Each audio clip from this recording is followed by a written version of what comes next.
Hi all, welcome back to my channel. ഇന്ന് ഞാൻ food ഹബിൽ വന്നിട്ടുള്ളത് നമ്മുടെ മോർണിംഗ് ബ്രേക്ക്ഫാസ്റ്റിനൊക്കെ പറ്റിയ അപ്പത്തിനൊപ്പം ചപ്പാത്തിക്കൊപ്പം ഒക്കെ കഴിക്കാൻ പറ്റും നല്ലൊരു അടിപൊളി ഫ്രൈഡ് എഗ് മസാല ഗ്രേവി ആയിട്ടാണ് വന്നിട്ടുള്ളത്. അപ്പോൾ ഒട്ടും വൈകുന്നില്ല, അതെങ്ങനെ തയ്യാറാക്കുന്നുള്ളത് നമുക്കൊന്ന് നോക്കാം.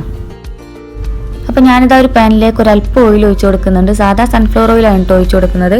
കടുക് ഓയിൽ ഉണ്ടെങ്കിൽ അതൊരു ഇച്ചിരി ടേസ്റ്റാണ്, അതുണ്ടെങ്കിൽ അത് ചേർത്ത് കൊടുക്കുക. അതിലോട്ട് ഒരല്പം മഞ്ഞൾപ്പൊടി ചേർത്ത് കൊടുത്തതിന് ശേഷം ഒന്ന് മൂപ്പിച്ചെടുക്കാം. എന്നിട്ട് ഇതിലോട്ട് നമ്മൾ പുഴുങ്ങിയെടുത്ത കോഴിമുട്ട ചേർത്ത് കൊടുക്കാൻ പോവാണ്. അപ്പോൾ നേരത്തെ തന്നെ ഒരു 3 മുട്ട ഞാൻ പുഴുങ്ങിയെടുത്തിട്ടുണ്ടായിരുന്നു. ഒന്നെങ്കിൽ ഒരു കത്തി വെച്ചിട്ടൊന്ന് ലൈൻ ഇട്ട് കൊടുക്കുക, അല്ലെങ്കിൽ ഒരു ഫോർക്ക് വെച്ചിട്ട് ഇതേപോലെ ഒന്ന് കുത്തി കൊടുക്കുക. മസാല നന്നായിട്ട് പിടിക്കാൻ വേണ്ടിയിട്ടാണ്. അപ്പോൾ അതങ്ങ് ഓയിലിലേക്ക് അങ്ങ് ഇട്ട് കൊടുക്കാം. എന്നിട്ട് ഒരല്പം ഉപ്പും കൂടെ ചേർത്ത് കൊടുത്തതിന് ശേഷം ഒന്ന് ഫ്രൈ ചെയ്തെടുക്കാം.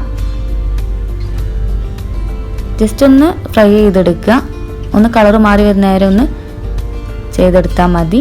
അപ്പോൾ അതങ്ങ് റെഡി ആയിട്ടുണ്ട്. ഞാനതങ്ങ് വേറൊരു പ്ലേറ്റിലേക്ക് അങ്ങ് മാറ്റി കൊടുക്കുകയാണ്. ഇനി ഇതേ ഓയിലിലേക്ക് തന്നെ ഞാനിതാ ഒരല്പം ചെറിയ ജീരകം ഇട്ട് കൊടുക്കുന്നുണ്ട്. കടുക് വേണമെന്നുള്ളവർക്ക് കടുക് ഇട്ട് കൊടുക്കാം കേട്ടോ, അത് ഓപ്ഷണലാണ്. അതിലോട്ടൊരു ബേ ലീഫ് ഇട്ട് കൊടുക്കുക. അതേപോലെ 2 ഉണക്കമുളക് ഇട്ട് കൊടുക്കുന്നുണ്ട്. കാശ്മീരി മുളകാണ്, അതും നേരത്തെ പറഞ്ഞ പോലെ ഒന്ന് മൂപ്പിച്ചെടുക്കാം നമുക്ക്. ഇനി ഇതിലോട്ട് ഒരു വലിയ ഉള്ളി ഞാനൊന്ന് ക്രഷ് ചെയ്തെടുത്തിട്ടുണ്ടായിരുന്നു, ജാറിലിട്ടിട്ട് അതങ്ങ് ചേർത്ത് കൊടുക്കുന്നുണ്ട്. എന്നിട്ടൊന്ന് വഴറ്റിയെടുക്കാം. ചെറുതായിട്ടൊന്ന് കളർ മാറി വരുന്നവരെ ഒന്ന് വഴറ്റിയെടുക്കുക. അതിലോട്ട് 1 ടീസ്പൂൺ മല്ലിപ്പൊടി ചേർത്ത് കൊടുക്കാം.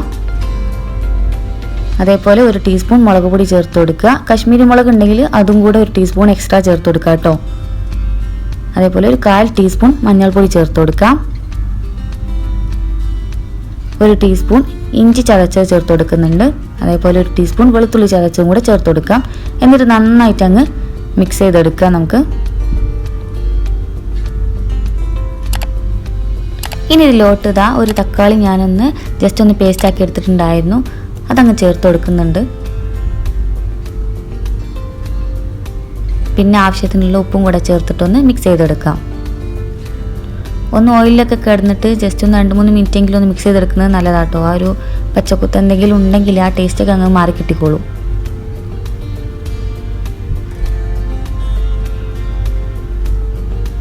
ഇനി ഒരല്പം വെള്ളം അങ്ങ് ചേർത്ത് കൊടുക്കുന്നുണ്ട്. ഒരല്പം മതി, കൂടുതലായിട്ടൊന്നും വേണ്ട. അതേപോലെ 1/4 ടീസ്പൂൺ പഞ്ചസാര കൂടെ ചേർത്ത് കൊടുക്കുന്നുണ്ട്. അതും ഓപ്ഷണലാട്ടോ, ആവശ്യം ഉണ്ടെങ്കിൽ മാത്രം ചേർത്ത് കൊടുക്കുക.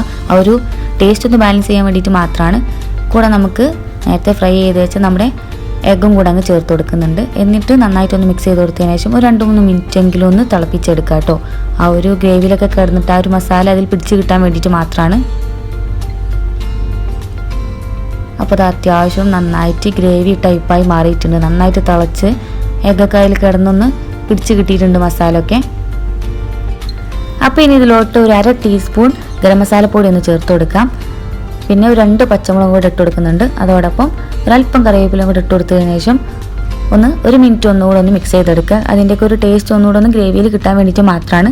അപ്പോൾ അത് ഒന്നുകൂടെ 1 മിനിറ്റ് ഒന്നുകൂടെ ഒന്ന് മിക്സ് ചെയ്ത് കൊടുത്തതിന് ശേഷം ഫ്ലെയിം അങ്ങ് ഓഫ് ചെയ്യാം. എന്നിട്ട് സെർവിങ് പ്ലേറ്റിലേക്ക് അങ്ങ് മാറ്റി കൊടുക്കാം.